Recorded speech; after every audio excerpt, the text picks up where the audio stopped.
contento estoy con los nudillos del alma, y el niño Jesús en calma me pregunta que quién soy.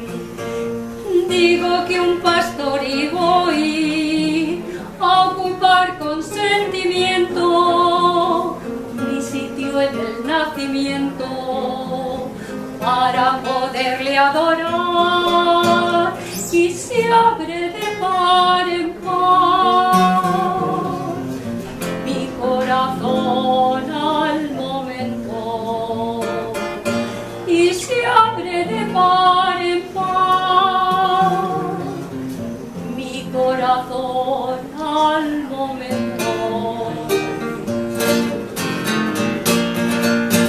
Esta noche es Nochebuena en la tierra y en el cielo, porque ha nacido Jesús en el portal de Belén. Esta noche es Nochebuena en la tierra y en el cielo, y damos la enhorabuena a María y a José.